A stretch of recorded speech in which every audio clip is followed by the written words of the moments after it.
तनख्वाहदार तबके को tax relief देने की तैयारियां, स्लैब 6 से बढ़ाकर 8 करने की तजवीज़। इनकम टैक्स की शरह में कमी और 1 करोड़ रुपए या इससे जायद सालाना तनख्वाह पर 10% सरचार्ज खत्म करने की भी तैयारियां हैं। तनख्वाहदार तबके के लिए टैक्स स्लैब्स 6 से बढ़ाकर 8 करने की तैयारी की गई है। इन तजावीज़ पर वज़ीर आज़म शहबाज शरीफ को भी ब्रीफिंग दी गई, जबकि IMF से हतमी मंजूरी का इंतजार है। ज़राए के मुताबिक आइंदा वफाकी बजट में तनख्वाहदार तबके को रिलीफ देने के लिए 3 तजावीज़ IMF के साथ शेयर की गई हैं, जिस पर कल तक FBR और IMF के दरमियान हतमी रिलीफ की मंजूरी मुतवक्को है। बावसूख ज़राए के मुताबिक IMF को 3%, 5% और 10% रिलीफ के लिए वर्किंग शेयर की गई है। स्लैब्स के मुताबिक आइंदा बजट में सालाना 12 लाख, 22 लाख और 32 लाख रुपए तक तनख्वाह वसूल करने वाले तबके के लिए टैक्स स्लैब में इनकम टैक्स की शरह को 3%, 5% या 10% कम करने की तजवीज़ IMF को भिजवा दी गई है। ज़राए के मुताबिक हुकूमत ने आइंदा माली साल 2026-27 के बजट में बरामद कुनिंदगान पर 1% एडवांस टैक्स खत्म करने का फैसला किया है। इस इकदाम से एक्सपोर्टर्स को आइंदा बजट में 60 अरब रुपए तक रिलीफ मिलने का इम्कान है।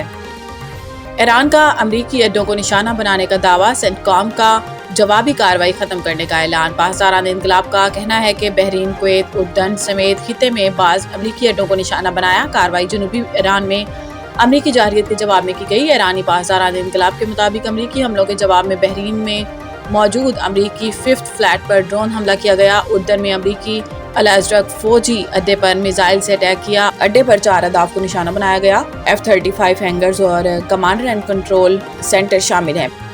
PP और नून लीग के दरमियान NFC और BISP को छेड़े बगैर मालियाती मुआहिदे पर इत्तेफाक। दोनों जमातों के दरमियान होने वाली बातचीत से आगाह एक बाखबर जरिए ने बताया कि दोनों फ्रीकैन इस बात पर मुत्तफिक हुए हैं कि NFC अवार्ड के फार्मूले और BISP के ढांचे को बरकरार रखा जाएगा। इस फैसले को मरकज़ की माली मुश्किलात के हल और मौजूदा समाजी तहफ़्फ़ुज़ और वसाइल की तकसीम के निज़ाम के तसलसल के बरकरार रखने की कोशिश करार दिया जा रहा है। तहम मुजवज़ा नए इंतज़ाम के तहत सूबे मिलकर 10 खरब रुपए से ज़ायद माली वसाइल वफाक को देंगे। इसकी तफसीलात तकनीकी कमेटियाँ तय करेंगी। ज़राए के मुताबिक ये मुफाहमत इस्लामाबाद को दरपेश माली दबाव कम करने के लिए एक समझौता है, ताकि NFC अवार्ड जैसे सियासी तौर पर हसास मामले को बाज़ाब्ता तौर पर दोबारा ना खोला जाए, जो वफाक और सूबों के दरमियान टैक्स आमदन की तकसीम का तयन करता है। बताया जाता है कि नून लीग पीपल्स पार्टी को इस बात पर कायल करने में कामयाब रही कि मौजूदा मुआशी हालात में सूबों को मरकज़ पर माली दबाव कम करने और वफाक को सूबों के दरमियान हम आहंगी बेहतर बनाने में किरदार अदा करना होगा।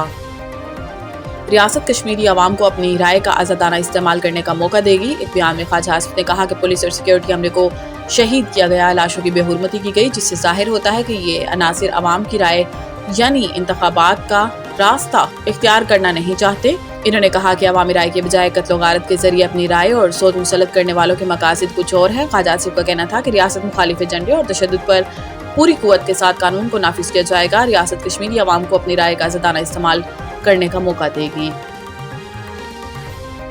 हेड कोच सरफराज को क्लीन चिट मिल गई। कप्तान शान मसूद का मुस्तकबिल गैर यकीनी सूरत हाल से दोचार। 39 साल के साबिक test wicket keeper Sarfaraz Ahmed, जो पाकिस्तान के लिए 54 टेस्ट, 117 वनडे और 61 T20 खेलने का तजुर्बा रखते हैं, इन्हें पाकिस्तान अंडर-19 टीम से कौमी टेस्ट टीम की कोचिंग के लिए दौरा बांग्लादेश के 2 टेस्ट की जिम्मेदारियां दी गई हैं, जहां कौमी टीम को मीरपुर और सिलहट में खेले जाने वाले दोनों टेस्ट मैचों में शिकस्त का कड़वा घूंट पीना पड़ा था।